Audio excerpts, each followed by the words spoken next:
भाई स्कूल के बारे में हमें और कुछ पसंद हो या ना हो, लेकिन there is a part called annual function और उसमें हमें बहुत मजा आता है। भाई क्लासेस बंक करना हो या क्लासेस के बाहर कैंटीन पे घूमते घूमते आवारागर्दी करना हो, जिन टीचर से बनती है उनकी क्लासेस में वेले बैठे रहना हो या कुछ आइटम्स प्रिपेयर करना हो, हर चीज में बहुत मजा आता है। और एनुअल फंक्शन, नाम तो एनुअल फंक्शन है लेकिन 2-3 साल में एक बार होता है जनरली स्कूल्स में।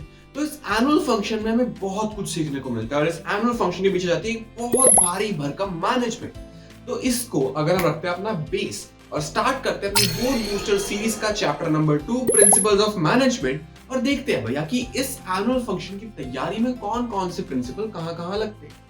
तो अब से नहीं चलेगा कोई भी बहाना, चला दो गाना। एडू कैप्टन के साथ अपने सपने साकार करे, बोर्ड्स हो या सीयूईटी हम आपके साथ चले, स्टेप बाय स्टेप हम आपको करे गाइड, टॉपर्स की गिनती में आप अपने नाम रहे, मजा भी पढ़ाई भी ये बोर्ड बूस्टर, कोई वजह नहीं भाई से ना नो तू कर, तुम भी टॉप कर विद एडू कैप्टन, है ये मजा भी पढ़ाई भी ये बोर्ड बूस्टर, तुम भी टॉप कर विद एडू कैप्टन। तो चैप्टर स्टार्ट करने से पहले तुम समझो कि प्रिंसिपल्स ऑफ मैनेजमेंट होते क्या है, इसकी proper definition, features, importance next video के लास्ट में डिस्कस करेंगे, ठीक है। अच्छे से पावर पैक समझ आएगा, लेकिन एज ऑफ नाउ बस ये मान के चलो कि जो जनरल गाइडलाइंस हैं मैनेजर्स के लिए कि तुम्हें किस तरह से बिहेव करना है, किस तरह से डिसीजंस लेने हैं, general guidelines which help managers in their behavioural pattern and decision making are called principles of management. अब एक बंदा था भैया हेनरी फेयोल नाम का, he was born in 1841 and he died in 1925। वो फ्रांस का पैदा हुआ था एंड वो माइनिंग इंजीनियर था, ठीक है। लेट मी कंफर्म, हाँ, वो माइनिंग एकेडमी से 1880 में ग्रेजुएट हुआ था and he was a mining engineer और उसने मैनेजमेंट की वर्ल्ड में काफी कंट्रीब्यूशंस दी, ठीक है। अब इस बंदे ने ना 14 प्रिंसिपल्स दिए, 14 principles of management. In 14 principles को एक करके पढ़ते हैं। सबसे पहले था डिवीजन ऑफ वर्क। देखो अपनी एनुअल फंक्शन वाली कहानी पे वापस आओ। यहाँ पे टीचर इंचार्ज बनाए जाते हैं, उनके नीचे स्टूडेंट इंचार्ज होते हैं, उनके नीचे उनकी टीम्स होती हैं। एक टीम होगी, एक टीचर इंचार्ज होगा सारा क्राउड मैनेज करने का। जब पूरे स्कूल में एनुअल फंक्शन की प्रिपरेशन चल रही है तो स्कूल में इनडिसिप्लिन ना हो, ऐसे मतलब बच्चे कहीं भी ना भागते रहें, क्राउड मैनेजमेंट हो, बच्चे ढंग से मैनेज हो कि किसको कौन सी क्लास अलॉटेड है उसका वहां पे सीन सेट हो, ठीक है। दूसरी टीम डिवाइड हो जाएगी स्टेज मैनेजमेंट की, जब भी स्टेज रिहर्सल्स हो रहे हैं तो वहां पे बहुत ज्यादा रकस क्रिएट ना हो, वहां पे सब कुछ स्ट्रीमलाइन तरीके से चले, तो वो स्टेज मैनेजमेंट के लिए टीम है, ठीक है। तीसरी टीम क्रिएट हो जाएगी सारी ओवरऑल डिवीजन के लिए कि ये वाली क्लास इस आइटम को अलॉटेड है, ये वाली क्लास इस डांस को अलॉटेड है, इस टीचर को आज ये वाली क्लास मिलेगी। वो पूरा शेड्यूल सेटअप करने के लिए एक टीचर इंचार्ज होगा, एक स्टूडेंट इंचार्ज होगा, एक टीम होगी, ठीक है। अब ये अलग अलग काम डिवाइड कर दिए गए बिल्कुल टॉप लेवल कि हाँ यार, यहाँ पे जो इंडिविजुअल डांस की आइटम्स प्रिपेयर हो रही है उसके लिए एक टीचर असाइन कर दिया कि हाँ भाई तुझे सिर्फ डांस सिखाना है। हर एक बंदे को अपने डिपार्टमेंट के अकॉर्डिंग एक स्पेशलाइज्ड काम दे दिया और काम बांट दिया। ऐसा नहीं है काम मिक्स चल, हर एम्प्लॉय में काम डिवाइड होना चाहिए एंड उसके बाद उनको जोड़ के जो रिजल्ट्स निकलते हैं वो बेनिफिट ऑफ स्पेशलाइजेशन देते हैं, क्योंकि एक बंदा एक ही काम करते करते बहुत एक्सपर्ट हो जाता है। That is it. Next principle पे आने से पहले मुझे एक छोटी सी बात बताओ, तुम में से अगर किसी को कभी एनुअल फंक्शन में कोई रिस्पॉन्सिबिलिटी मिली तो क्या उसका नाजायज फायदा उठाया कि हाँ भाई मुझे मिल गया डिपार्टमेंट पासेस हैंडल करने का, जो भी एनुअल फंक्शन के पासेस पेरेंट्स तक जाने हैं वो सारे मेरे हाथ से होके जाएंगे। तो अगर मैं वो पासेस डाल लूं अपनी जेब में और स्कूल के बाहर जाके अपने दूसरे स्कूल के आवारागर दोस्तों को बेच दूं तो मेरी जेब में पैसे आ सकते हैं, ठीक है। That is the authority you are assigned with. अब अगला जो प्रिंसिपल आता है उसमें फेयोल साहब कहते हैं देखो भैया एम्प्लॉयज से अगर काम निकलवाना है तो उनकी अथॉरिटी और उनकी रिस्पॉन्सिबिलिटी के बीच में एक बैलेंस होना चाहिए, राइट। कि अगर तुम किसी को कोई रिस्पॉन्सिबिलिटी दे रहे हो, रिस्पॉन्सिबिलिटी क्या होता है कि उसको कोई काम असाइन किया गया and now that work is his job, उसको वो करना है, वो उसकी टेंशन है, तुम्हारी नहीं है। वो तुमने उसको रिस्पॉन्सिबल ठहरा दिया कि ये काम तुझे करना है। उसको जब तुम कुछ रिस्पॉन्सिबिलिटी दे रहे हो तो अलॉन्ग विद दैट उसको उसके इक्विवेलेंट अथॉरिटी भी देनी जरूरी है। अगर तुम अथॉरिटी नहीं दोगे तो वो काम ही नहीं कर पाएगा। जैसे कि मान लो ये लेवल 1 है, ये लेवल 2 है, ये लेवल 3 है। लेवल 2 वाले बंदे को कोई काम दिया गया और उसको अथॉरिटी नहीं दी, अथॉरिटी इज द पावर, ठीक है। तो वो लेवल 1 वाले बंदे से काम करवा ही नहीं पाएगा। उसके बाद अथॉरिटी नहीं है, लेवल 1 वाला बंदा सीरियस नहीं लेगा, वो डरेगा नहीं, वो काम करेगा नहीं, वो उसका अपना सुपीरियर मानेगा नहीं, ठीक है। तो उसको अथॉरिटी देना जरूरी है। बट अथॉरिटी अगर ओवरफ्लो हो जाए ना तो वो उसका नाजायज फायदा भी उठा सकता है। अगर इस बच्चे को कहा गया कि भाई तुझे पासेस का सारा सीन देखना है तो उसको इतनी अथॉरिटी देना जरूरी है कि तू पासेस के एरिया में रहे, पासेस तेरे हाथ से होके जाएंगे एंड यू कैन डिसाइड किसको कितने पास देने हैं। तेरे हाथ में थोड़ी सी पावर है, तो थोड़ा सा अपना बायस दिखा सकता है ऑन जेनरिक ग्राउंड्स एंड जो सेंसिबल इनफ हो। लेकिन तेरे पास इतनी एक्सेस अथॉरिटी नहीं है कि तू पासेस चुरा के स्कूल के बाहर बेच दे। अगर वो हो रहा है दैट मींस अथॉरिटी रिस्पॉन्सिबिलिटीज ज्यादा है, तो बहुत दिक्कत है। अगर वो बिल्कुल नहीं हो रहा है तो मतलब अथॉरिटी रिस्पॉन्सिबिलिटी से कम है, तो भी दिक्कत है। इनका एक बैलेंस होना चाहिए कि जो एम्प्लॉय काम कर रहा है वो अपनी रिस्पॉन्सिबिलिटी पूरी कर रहा है, उसको उतनी अथॉरिटी भी मिल रही है कि उसकी रिस्पॉन्सिबिलिटी टाइम रहते पूरी हो रही है एंड उसे कोई दिक्कत फेस नहीं करनी पड़ रही। ठीक है, ये भी डन है। Next principle is discipline. अब डिसिप्लिन सिंपली 3 चीजें कहता है: good superiors at all levels, clear and fair agreements and obedience to rules of the organisation. ये 3 चीजें याद रखना। जहां भी तुम्हें ये 3 चीजें केस स्टडी में दिख जाए मतलब वहां डिसिप्लिन लगा। ठीक है, एज सिंपल एज दैट। अब अगर अपन वापस आए इस एनुअल फंक्शन वाली कहानी में, तो मान लो उस बंदे ने पास को ऐसे बाहर ट्रांसपोर्ट किया एंड वो बाहर जाके बेच दिया। ठीक है, अगर वो पकड़ा जाता है तो उसे पनिशमेंट मिलनी चाहिए and that punishment is a part of discipline. Discipline word तुमने बहुत जनरली सुना है, लेकिन प्रिंसिपल्स ऑफ मैनेजमेंट में दिस डिसिप्लिन सिंपली मींस कि ऑबिडियंस ऑफ रूल होनी चाहिए, सुपीरियर्स हर लेवल पे अच्छे होने चाहिए, वो ढंग के होने चाहिए, वो अपना कुछ पर्सनल बायस ना निकाल रहे हो, एंड एट मोस्ट लेवल पे क्लियर एंड फेयर एग्रीमेंट्स होने चाहिए। अगर किसी टीचर ने स्टूडेंट्स को कमिट कर दिया कि if we make this annual function a huge success, हम पार्टी करेंगे, बस वो वर्बल कमिटमेंट है, चाहे उसका रिटन कुछ नहीं, चाहे उसका जॉब से कोई लेना नहीं, लेकिन उसने वर्बल कमिटमेंट भी करी, तो उस कमिटमेंट पे खरा उतरना is a part of discipline. ठीक है, अगर वो नहीं उतरेगा तो वो डिसिप्लिन की वायलेशन है। ठीक है, समझ गए। अगला प्रिंसिपल आता है यूनिटी ऑफ कमांड। मान लो तुम हो जो सारा क्राउड मैनेज कर रहे हो, स्कूल में, कैंटीन में, ग्राउंड्स में और कॉरिडोर्स में ऐसे बेमतलब के बच्चे ना घूमते रहे, तुम्हारी वो ड्यूटी है। तुम्हें एक तरफ से आके अपने डांस वाले टीचर जिनकी तुमसे बहुत अच्छी बनती है, वो अपने पर्सनल लेवल पे आके कहते हैं कि भाई मेरी बात सुन यार, तुमने दे कोई बात नहीं, मेरे स्टूडेंट्स हैं, आइटम तैयार कर रहे हैं, ऐसे वैसे ये कर दे वो कर दे, तुम्हें कहते हैं कि तू कर। और अगेन वो तुम्हारे सीनियर है, वो टीचर है, तुमसे ज्यादा पावर होल्ड करते हैं, तो उनकी बात माननी पड़ेगी। लेकिन जो तुम्हारे सेक्टर का इंचार्ज है वो कहता है कि भाई नहीं, बिल्कुल डिसिप्लिन होना चाहिए, कॉरिडोर्स खाली होने चाहिए, ग्राउंड पे फालतू बच्चे नहीं घूमने चाहिए, हर चीज का एक रीजन होना चाहिए, एक आउट पास होना चाहिए। तो तुम्हारा दिमाग खराब हो रहा है यहाँ पे। तुम्हारा जो काम है तुम शिद्दत से करना चाहते हो पर तुम कर नहीं पा रहे, क्योंकि तुम्हें 2 अलग अलग जगह से 2 अलग अलग ऑर्डर्स मिल रहे हैं, दोनों के दोनों तुम्हारे सुपीरियर्स हैं, तो तुम किसकी मानोगे भाई? इसमें तुम्हारी क्या गलती है? तो फ्योल साहब कहते हैं कि यार देखो, यूनिटी ऑफ कमांड होना बहुत जरूरी है, यानी कि जो कमांड आ रही है वो एक डायरेक्शन से है, वो 2 डायरेक्शन से साइमल्टेनियसली कमांड आए, ताकि जो एम्प्लॉय है, जो सबऑर्डिनेट है, वो कंफ्यूज ना हो। एक बंदे को एक ही जगह से ऑर्डर मिलना चाहिए, 2 जगह से नहीं मिलना चाहिए। The next principle is unity of direction. अब इन दोनों को तुम कंफ्यूज करो, इससे पहले मैं बहुत सिंपल शब्दों में रख देना चाहता हूं। Unity of command is just centered at a particular employee and unity of direction is centered around the whole organization. Unity of command बोलता है एक बंदे को एक जगह से ऑर्डर आना चाहिए, और unity of direction बोलता है कि एक ऑर्गेनाइजेशन की डायरेक्शन सेम होनी चाहिए, अलग अलग नहीं होनी। ओके, तो मान लेते हैं तुम्हारे एनुअल फंक्शन में मेजरली 3 चीजें हो रही हैं: डांस, ड्रामा एंड म्यूजिक। ठीक है, 3 मेजर चीजें हो रही हैं, तो 3 अलग अलग डिपार्टमेंट्स की डिवीजन हो गई है बिल्कुल फर्स्ट हैंड लेवल पे, कि एक ड्रामा वाली आइटम्स है, एक डांस वाली आइटम्स है, एक म्यूजिक वाली आइटम्स है, 3 मेजर आइटम्स हैं। तो तीनों डिपार्टमेंट्स का सेम ऑब्जेक्टिव है कि डांस डिपार्टमेंट में जितने भी बंदे काम कर रहे हैं, जितने भी टीचर्स, स्टूडेंट इंचार्ज या पार्टिसिपेंट्स, वो सब एक ही तरफ एम कर रहे हैं, ड्रामा वाले एक तरफ एम कर रहे हैं और म्यूजिक वाले एक तरफ एम कर रहे हैं। ठीक है, अब इन तीनों डिपार्टमेंट्स का एक हेड, एक ऑब्जेक्टिव और एक डायरेक्शन होनी चाहिए, कुछ ओवरलैपिंग नहीं होनी चाहिए। ऐसा ना हो कि डांस और ड्रामा को एक ही बंदा संभाल रहा है, 2 अलग अलग डिपार्टमेंट्स का एक हेड नहीं होना चाहिए, या एक ही डिपार्टमेंट के 2 हेड नहीं होने चाहिए, एक ही डिपार्टमेंट में 2 अलग अलग डायरेक्शंस नहीं होने चाहिए। अगर 2 हेड है, उनके व्यूज आपस में मैच नहीं कर रहे, वो आपस में अलाइन नहीं कर रहे, सिंक्रोनाइज नहीं कर रहे, तो दिक्कत आएगी बाद में। ठीक है, unity of direction majorly focuses कि एक सेगमेंट की एक डायरेक्शन, एक विजन, एक अप्रोच होनी चाहिए, 2 बंदे ना हो एक ही सेगमेंट पे एंड 2 सेगमेंट पे एक बंदा भी ना हो। ठीक है, यूनिटी ऑफ कमांड अलग चीज है, यूनिटी ऑफ डायरेक्शन अलग चीज है। Direction focuses at the whole organisation, ठीक है, और command focuses at a particular individual, की इसको 2 जगह से ऑर्डर तो नहीं मिल रहे। अगर मैं कुछ कीवर्ड्स की बात करूं, तो जब भी बात आएगी यूनिटी ऑफ कमांड की, तो एक लाइन बहुत कॉमन यूज होती दिखेगी: authority is undermined, discipline is in jeopardy, order disturb and stability threatened. ये 4 चीजें याद रखना, ये यूनिटी ऑफ कमांड में बहुत आती है। एंड एक और मेजर कीवर्ड है मिलिट्री ऑर्गेनाइजेशन। मिलिट्री ऑर्गेनाइजेशन में सबसे ज्यादा प्रॉपरली तसल्ली से यूज होता है यूनिटी ऑफ कमांड। बड़ी से बड़ी एमएनसी में भी किसी ना किसी लेवल पे यूनिटी ऑफ कमांड वायलेट हो जाएगा, लेकिन मिलिट्री ऑर्गेनाइजेशन में कभी वायलेट नहीं होता। तो ये एक बहुत मेजर एग्जांपल है। यूनिटी ऑफ डायरेक्शन की बात मैं सारी बता चुका हूं। Moving to the next example, moving to the next principle, subordination of individual interest over general interest. सबसे लंबा नाम है, subordination of individual interest over general interest. Subordination का मतलब क्या होता है? Subordinate, junior, superior, superior, senior. ठीक है, subordination of individual interest over general interest. अगर मैं कहीं काम कर रहा हूं तो एक है मेरा इंटरेस्ट, एक है जनरल ऑर्गेनाइजेशन का इंटरेस्ट। तो मेरा जो इंटरेस्ट है that should be subordinate to the general interest of the organisation.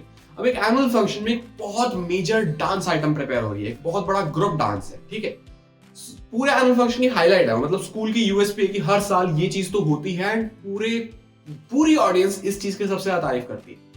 तो अब उसका एक सेट पैटर्न है, स्कूल को पता है क्या काम करता है, ऑर्गेनाइजेशन का कुछ इंटरेस्ट है एंड टीचर कहता है कि हम इस गाने पे डांस प्रिपेयर कर रहे हैं। अब जो टीम है, जो ग्रुप है, उनका मन करता है यार ये वाला गाना नहीं, हम ना इस गाने पे, दूसरे गाने पे बेटर डांस परफॉर्म कर सकते हैं, बहुत अच्छा निकल के आए। That is their individual interest, ठीक है। लेकिन जनरल इंटरेस्ट जो है, वो पूरी कंपनी का इंटरेस्ट जो है, पूरी ऑर्गेनाइजेशन का, पूरे स्कूल का, पूरे एनुअल फंक्शन का इंटरेस्ट सेज कि नहीं हमें इसी गाने पे परफॉर्म करना है। तो द सेकंड नंबर जो अपना खुद का इंटरेस्ट है वो हमेशा सबऑर्डिनेट होना चाहिए, जूनियर होना चाहिए, उसको हमने पहली प्रायोरिटी नहीं देनी। हमारी पहली प्रायोरिटी, हमारा मेजर फोकस, हमारा मेजर एम, हमारा major vision should be the general interest.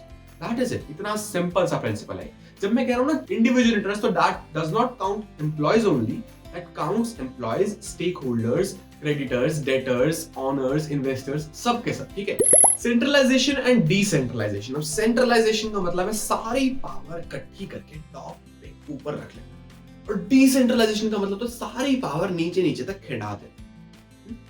Decentralised, centralise नहीं है, सेंटर में इकट्ठी हुई नहीं है, वो पावर पैक्ड नहीं है, वो बटी हुई है, वो इक्विटेबली डिस्ट्रीब्यूटेड, ठीक है। Centralised and decentralised. और दिस प्रिंसिपल सेज कि एक तो आपकी ऑर्गेनाइजेशन में पूरी सेंट्रलाइजेशन भी होनी चाहिए और पूरी डिसेंट्रलाइजेशन भी होनी चाहिए, एक बैलेंस होना चाहिए, एक perfect balance of both of. अब भैया एक ही क्यों नहीं कर सकते? अगर तुम सारी पावर सेंट्रलाइज कर दोगे और मिडिल लेवल मैनेजर्स और लोअर लेवल मैनेजर्स को कोई पावर ही नहीं दोगे, तो मतलब उनका अथॉरिटी नहीं है। अथॉरिटी नहीं है तो उनको रिस्पॉन्सिबिलिटी देके उनसे काम कैसे करवाओगे? अगर मिडिल लेवल मैनेजर्स के पास कोई पावर नहीं है, लोअर लेवल मैनेजर्स के पास कोई पावर नहीं है, तो वो अपनी रिस्पॉन्सिबिलिटीज पूरी नहीं कर पाएंगे।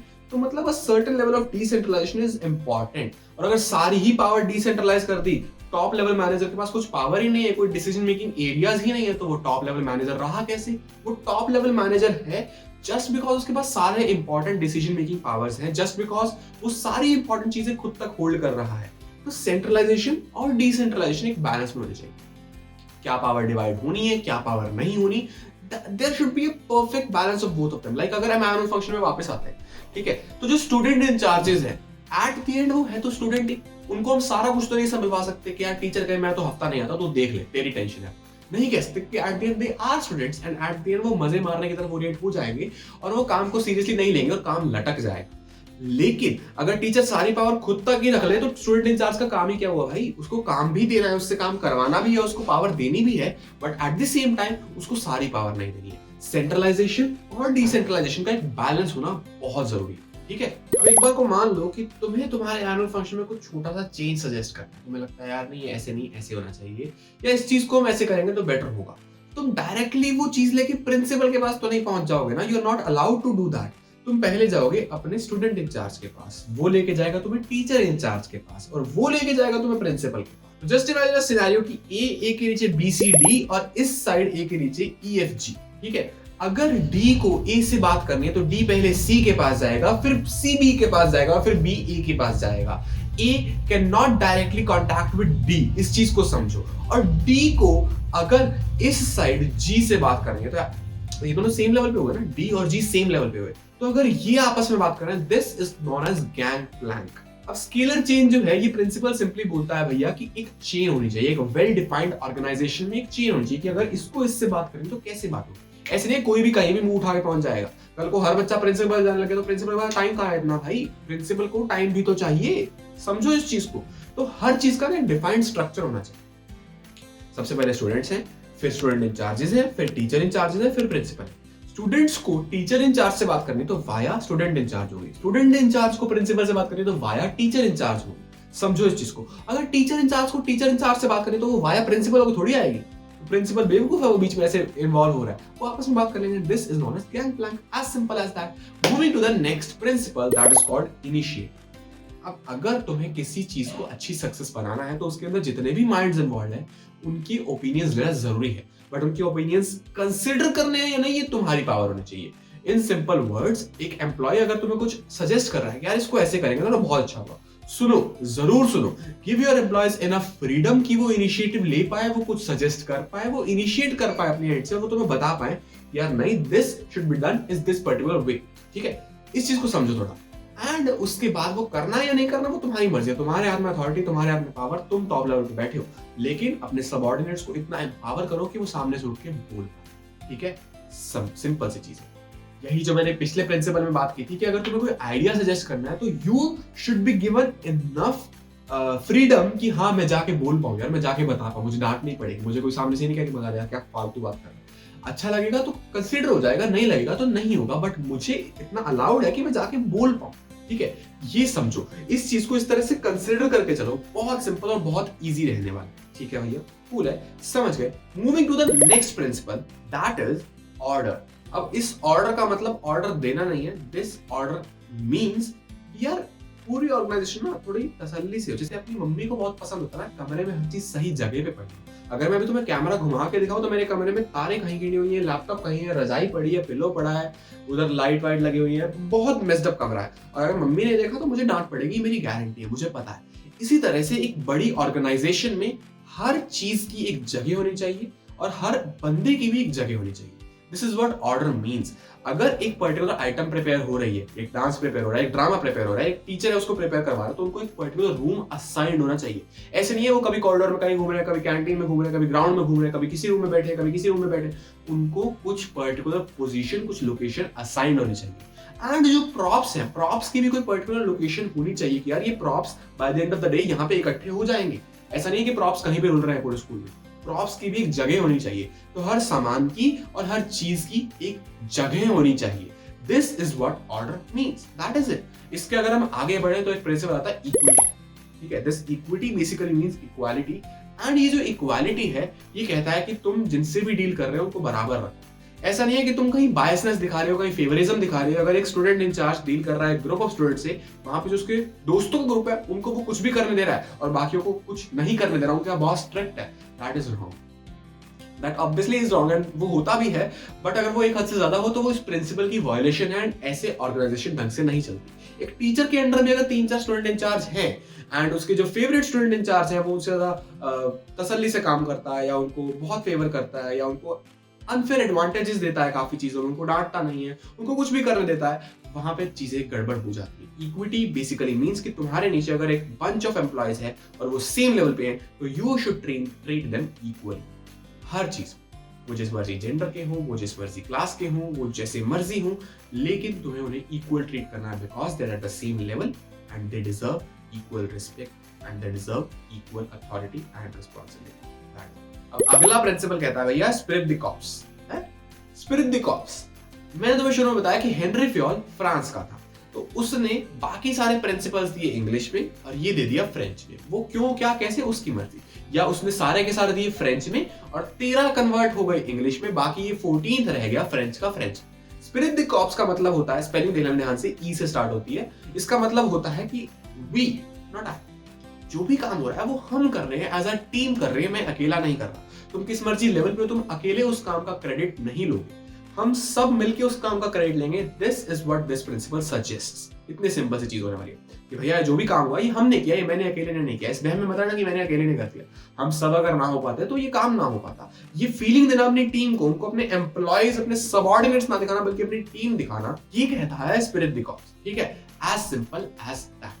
अब ये छोटा सा प्रिंसिपल होगा, जैसे मतलब टीचर इंचार्ज है, स्टूडेंट इंचार्ज है, उनके टीम है पूरी पार्टिसिपेंट्स की जो पूरी आइटम प्रिपेयर कर रहे हैं, एक महीने तक परफॉर्म कर रहे हैं। By the end of annual function वो टीचर जाकर कहता है कि यार मैंने बहुत अच्छा किया। नहीं भाई, हम सबने बहुत अच्छा किया। इससे पूरी टीम एम्पावर होगी एंड सारे एम्प्लॉयज खुश रहेंगे। और अगर एम्प्लॉयज एट द एंड खुश है तो काम बहुत अच्छा प्रोडक्टिव निकल के आएगा ही आएगा। अब ये हमने 12 प्रिंसिपल्स पढ़ लिए, 2 प्रिंसिपल्स रह गए हैं जो एनुअल फंक्शन वाले एग्जांपल पर रिलेट नहीं होंगे, बट मैं फिर भी बता देता हूं। सबसे पहला था remuneration of employees. Remuneration is the pay you are receiving for the work you have given to the organisation. अब यहाँ इस केस में, एनुअल फंक्शन वाले केस में, बच्चों को कोई पे नहीं मिल रहा, वो फीस दे रहे हैं, वो स्कूल आ रहे हैं, पढ़ने आ रहे हैं, उनका एक महीना एनुअल फंक्शन उन्होंने प्रिपेयर किया, उन्होंने काम किया, सारा कुछ किया, बट वहां उनको कोई पैसे नहीं मिल रहे। बट अंडर नॉर्मल सर्कमस्टांसेस एक एम्प्लॉय को पैसे भी मिलते हैं और उसके अलावा और भी बेनिफिट्स मिलते हैं जो उसके काम के बदले में मिल रहे होते हैं। तो रेम्यूनरेशन बेसिकली मींस कंपेंसेशन, जो भी उसको दिया जा रहा है in return of the work he is provided to the organisation, that is remuneration and that should be just and fair. वो उसके काम के डिजर्विंग होनी चाहिए, उससे बहुत कम नहीं होनी चाहिए, वरना वो दिल से काम नहीं करेगा और जिस दिन उसको रियलाइज होगा कि मुझे मेरे काम से कम वैल्यू की पे मिल रही है, वो छोड़ के चला जाएगा, तुम्हारा नुकसान। और उसको उससे बहुत ज्यादा नहीं मिलनी चाहिए, क्योंकि वो ऑर्गेनाइजेशन का नुकसान है कि तुम काम कम वैल्यू का दे रहे हो और पैसे बहुत ज्यादा दे रहे हो। अंडर एनी सर्कमस्टांस, मान लो तुम्हारा कोई रिश्तेदार है, तुमने उसको लगा दिया अपने काम पे और तुम उसको अनफेयरली एक्स्ट्रा पे कर रहे हो जस्ट बिकॉज वो तुम्हारा रिश्तेदार है, वो गलत है। और अगर तुम्हारा कोई बहुत एहसान वाली पार्टी का कोई बंदा है जो कहता है प्लीज प्लीज भाई रख ले मैं वो काम पे रख ले, मैं वो काम पे रख ले, मैं वो काम की बहुत जरूरत है, तुम उसको रख लेते हो और तुम उसको अंडर पे करते हो, जितना वो डिजर्व करता है उससे कम पे करते हो, वो भी करते हो। Remuneration of employees basically means कि जो भी तुम एम्प्लॉय को पे कर रहे हो, कंपेंसेट कर रहे हो, वो जस्ट एंड फेयर। ठीक है, कूल, समझ गए। Next principle is stability of personal. Stability of personal कहता है, पर्सनल होता है स्टाफ, ठीक है, तुम्हारी जो टीम है वो स्टेबल रहनी चाहिए, वो बदलती नहीं रहनी चाहिए कि 2 महीने बाद कोई छोड़ गया, 2 महीने बाद कोई छोड़ गया, फिर कोई आ गया, फिर वो 1 महीने बाद छोड़ गया, फिर कोई आ गया, फिर वो 3 महीने बाद छोड़ गया। बहुत फ्लक्चुएटिंग नहीं होनी चाहिए। एक टीम बनाओ एंड उसको रखो, उसको टिका के रखो भाई, वो कहीं भाग ना जाए, उसके साथ काम करो, उनके साथ ट्यूनिंग बिठाओ, उनके साथ और अच्छे अच्छे प्रोजेक्ट उठाओ, कुछ भी करो, लेकिन उनको बिठा के रखो, वो छोड़ के ना चले जाए। ये एक सुपीरियर की रिस्पॉन्सिबिलिटी है कि उसके सबऑर्डिनेट्स खुश रहे, सैटिस्फाइड रहे, वो छोड़ के ना जाए। लेबर टर्नओवर रेट बेसिकली होता है कि तुम्हारे टोटल एम्प्लॉय वर्कफोर्स में से कितने एम्प्लॉयज छोड़ के जा रहे हैं in a particular period of time. तो लेबर टर्नओवर रेट को मिनिमाइज करना एक सुपीरियर की रिस्पॉन्सिबिलिटी होती है कि उसके अंडर आने वाले सबऑर्डिनेट्स छोड़ के ना जाएं। ठीक है, दैट इज द थिंग। तो स्टेबिलिटी ऑफ पर्सनल कहता है कि पर्सनल जो है, वो जो स्टाफ है, वो जो बेल्ट है पूरी, वो जो टीम है, वो स्टेबल रहनी चाहिए, वो भागती नहीं रहनी चाहिए। ठीक है, दैट इज इट। हमने 14 प्रिंसिपल्स कर लिए। अब इन 14 प्रिंसिपल्स के साथ कुछ कीवर्ड्स असाइड है जो तुम्हें केस स्टडी आइडेंटिफाई करने में भी बहुत हेल्प करेंगे और साथ ही साथ जब तुम एक्सप्लेनेशन लिखने बैठोगे तब भी बहुत हेल्प करेंगे। तो let's move to our whiteboard screens and let's see कि वो कीवर्ड्स है क्या। हाँ जी, तो हमने प्रिंसिपल सारे पढ़ लिए। एक बार फटाफट से उनकी क्विक रिवीजन मारते हैं इस बड़े से बोर्ड पे जो रेड रेड कलर में हमने कीवर्ड्स लिख रखे हैं। मेरा शुरू से फोकस रहा है कीवर्ड्स पे, तो ध्यान से सुनना। सबसे पहले division of work. Division of work के अंदर एक तो तुम ये बहुत प्यारा सा डायग्राम बना सकते हो, जहां पॉसिबल हो डायग्राम बना दो, बहुत अच्छा इंप्रेशन पड़ता है। And the major keywords are specialisation का फायदा मिलता है and better work at same effort. Division of work की प्रिंसिपल पता तो मैं सब है, अगर नहीं पता तुमने वीडियो ध्यान से नहीं देखी है, फटाफट जाओ देख के आओ, फिर आना है। ठीक है, अथॉरिटी एंड रिस्पांसिबिलिटी कहता है कि अथॉरिटी रिस्पांसिबिलिटी में एक बैलेंस होना चाहिए। तराजू पे तोल के दिखा दो, अथॉरिटी और responsibility should be eight the same level. अगर अथॉरिटी ज्यादा होगी तो मिसयूज हो जाएगा, और अगर रिस्पांसिबिलिटी ज्यादा होगी, अथॉरिटी कम होगी, तो काम पूरा नहीं हो पाएगा, इसलिए बैलेंस होना चाहिए। देन आता है डिसिप्लिन। डिसिप्लिन बहुत छोटी छोटी बातों पर फोकस करता है, इसका कोई डायग्राम नहीं है, लेकिन केस स्टडी में पहचाना जा सकता है अगर तुम इन बातों को अच्छे से याद कर लो तो। Good superiors at all levels, clear and fair agreements, obedience to rules and honoring commitments by both the manager and the workers। ठीक है, ये बातें समझ गए। उसके बाद unity of command. Unity of command के अंदर ये डायग्राम देखो छोटा सा, कि अगर एक बंदा एक बंदे को ऑर्डर दे रहा है देन इट्स परफेक्टली फाइन, लेकिन अगर 2 बंदे मिलकर एक बंदे को ऑर्डर दे रहे हैं देन इट्स नॉट फाइन। यहाँ पे तुम एक ये वाली इमेज बना सकते हो, इसको बंदा डिनोट कर सकते हो, बहुत बढ़िया लगेगा। यूनिटी ऑफ कमांड में एक बहुत मेजर 1 मार्कर बनता है मिलिट्री ऑर्गेनाइजेशन का, तो तुम ध्यान रखना। यूनिटी ऑफ डायरेक्शन का, कि सारे ऑर्गेनाइजेशन के एफर्ट्स सेम डायरेक्शन में होने चाहिए, बढ़िया। अलग अलग डायरेक्शन में होंगे तो गलत बात है। एंड एक मेजर चीज जो फोकस करता है, one head should be head of only one department, one person should head only one department and one department should have only one head. यानी कि ना तो ऐसा हो कि एक बंदा 2 मेजर डिपार्टमेंट्स को हेड कर रहा है, और ना ही ऐसा हो कि एक ही डिपार्टमेंट के 2 अलग अलग हेड है। दोनों ही केसेस फेवरेबल नहीं है, इसलिए एक डिपार्टमेंट का एक ही हेड हो एंड एक हेड को एक ही डिपार्टमेंट अलॉट किया जाए। ठीक है, next one is subordination of individual interest to general interest. ये बेसिक सी बात है कि तुम्हारी प्रायोरिटी सेट होनी चाहिए, तुम्हारे हर काम के पीछे जो इंटरेस्ट है वो तुम्हारा इंडिविजुअल इंटरेस्ट ना हो कि जनरल इंटरेस्ट होना चाहिए कंपनी का। पहली priority is always general interest and जो इंडिविजुअल इंटरेस्ट है वो उसका सबऑर्डिनेट आएगा। ठीक है, समझ गए, वेरी गुड। अब इसके अंदर तुम बता सकते हो कि सारे स्टेक होल्डर्स पे अप्लाई होता है, not just employees. And priority defined होनी चाहिए। एंड एक बहुत कॉमन सी स्टेटमेंट है कि मैनेजर्स कौन सा प्रिंसिपल यूज करके अपने सबऑर्डिनेट्स के लिए एग्जेम्पलरी बिहेवियर सेट कर सकते हैं। एग्जेम्पलरी बिहेवियर होता है कि दाद देने वाला बिहेवियर। भाई ये मैनेजर तो क्या मैनेजर है, क्या मजेदार काम करता है। एग्जेम्पलरी बिहेवियर तुम ये कर सकते हो कि जब तुम अपना पर्सनल इंटरेस्ट छोड़ के कंपनी के इंटरेस्ट के लिए काम करते हो ना, तब तुम एग्जेम्पलरी बिहेवियर सेट कर सकते हो। Next one is remuneration to employees. Fair wages होनी चाहिए एंड वो उन्हें एक reasonable standard of living provide करना चाहिए, और एट द एंड वो जस्ट और इक्विटेबल होनी चाहिए, वो बहुत ज्यादा भी ना हो और बहुत कम भी ना हो, फेयर हो, just equitable and standard of living एक बहुत अच्छा रीजनेबल सा प्रोवाइड करे। ठीक है, सेंट्रलाइजेशन एंड डिसेंट्रलाइजेशन। सारी पावर ऊपर होल्ड कर लेना भी गलत है एंड सारी पावर नीचे दे देना भी गलत है। ये सेंट्रलाइजेशन होता है, ये डिसेंट्रलाइजेशन होता है, दोनों ही गलत है। तो दोनों का एक ऑप्टिमम बैलेंस होना बहुत जरूरी है। इजी आइडेंटिफाइबल, बहुत सिंपल सा। स्केलर चेन वही कहता है भाई, A B C D E F G. A और जी सेम लेवल पे है, बी और एफ सेम लेवल पे है, सी और ई सेम लेवल पे है, डी टॉप लेवल पे है, तो ए डी से डायरेक्ट बात ना कर पाए, ए पहले जाए बी के पास, फिर वो जाए सी के पास, फिर वो जाए डी के पास। लेकिन अगर ए को जी से बात करनी है तो वो बात कर सकता है, और इसको बोलते हैं gang plan. Moving ahead, order. ये बस एक बात कहता है कि हर इंसान का और हर चीज का एक डिफाइंड प्लेस होना चाहिए ऑर्गेनाइजेशन में। हर बंदे के लिए एक जगह हो एंड हर चीज के लिए एक जगह हो, एंड वो बंदा और वो चीज उसी जगह पे पाए जाए। There should be a defined place for every person and everything in the organisation, and that person and that thing should always be found at that particular place. ठीक है। 11th number is equity. Equity कहता है तुम्हारा जो behaviour है ना वो kind और जस्टिफाइड हो, और किसी भी ग्राउंड पे कोई भी डिस्क्रिमिनेशन ना हो तुम्हारे अंदर एज अ मैनेजर। अगला है स्टेबिलिटी ऑफ पर्सनल, कि तुम कोशिश करो कि लेबर टर्नओवर रेट मिनिमम से मिनिमम रहे, लेबर टर्नओवर रेट ना हो, और जब भी तुम सिलेक्शन कर रहे हो एक रिगरस प्रोसेस फॉलो करो, और कोशिश करो कि तुम्हारा एम्प्लॉय तुम्हारे साथ एक बॉन्ड में बन जाए, वो छोड़ के ना जा पाए। क्योंकि जब तुम सिलेक्शन करते हो तभी से ये चीज शुरू हो जानी चाहिए कि हम जो एम्प्लॉय ला रहे हैं we are aiming at this employee as a long term asset. हम इसको ट्रेन करेंगे, इस पे खर्चा करेंगे, इस पे डेवलपमेंट का पैसा लगाएंगे, और ये हमारी एम्प्लॉयमेंट टिका रहे। क्योंकि अगर बहुत फ्रीक्वेंटली लोग छोड़ के जा रहे हैं तो वो इंस्टेबिलिटी क्रिएट करता है, एंड वो बहुत गलत होता है। ठीक है। 13 नंबर इज इनिशिएटिव। तुम एम्प्लॉयज को क्रिएटिव फ्रीडम दो, but that too within their limits. उनकी जो अथॉरिटी है, उनकी जो पावर है, उसके बीच में रहते रहते उनकी क्रिएटिव फ्रीडम हो, and you should encourage them for giving their own suggestions towards any important thing in the organization. तुम्हारी तरफ से encouragement होनी चाहिए कि हाँ भाई तू बता, तो खुल के बोल, तेरे मन में अगर कोई इनिशिएटिव है तो। उसके बाद लास्ट आता है स्पिरिट द कॉर्प्स। यहाँ टीम स्पिरिट की बात होती है, हाईलाइट होती है। म्यूचुअल ट्रस्ट और कोऑर्डिनेशन बनाना इससे बहुत आसान हो जाता है जब तुम अपने आप को अकेला छोड़ के पूरी टीम को as a whole unit consider करते हो, एंड कभी भी यहाँ आई यूज नहीं करना, हमेशा तुम्हें वी यूज करना है। As simple as that chapter होता है यहाँ पे खत्म। बहुत सिंपल, बहुत इजी सा चैप्टर, बट नहीं, अब एक छोटी सी चीज रहती है। ये वीडियो यहाँ खत्म होती है, हेनरी फ्योल खत्म होता है, but there is also another person named F W. Taylor.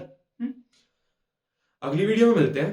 F.W.. Taylor के दिए हुए प्रिंसिपल्स और टेक्निक्स पढ़ते हैं, एंड वो थोड़े और अलग पर्सपेक्टिव से। ये जेनरिक थे, वो थोड़े ज्यादा साइंटिफिक मैनेजमेंट पे ओरिएंटेड है। साइंटिफिक मैनेजमेंट क्या कैसे होती है जाके देखते हैं। सब्र रखो, पर तब तक इसमें कोई भी डाउट हो, कोई भी दिक्कत हो तो नीचे कमेंट कर देना, आसानी से, तसल्ली से, कायदे से बैठ के ना इसको पढ़ना जरूर। आसानी से क्योंकि आसान है, तसल्ली से क्योंकि टाइम लगेगा, कायदे से because you need to be discipline. ये डिसिप्लिन पढ़ा ना, क्लियर एंड फेयर एग्रीमेंट, सब तुम्हारा मेरा एग्रीमेंट है कि हमने जो भी पढ़ा है आराम से बैठ के पढ़ोगे, एंड अपने एनुअल फंक्शन वाला एग्जाम्पल याद करके सारा कुछ समझोगे। Thank you so much. मिलते हैं अगली वीडियो में। Stay tuned and subscribe the channel.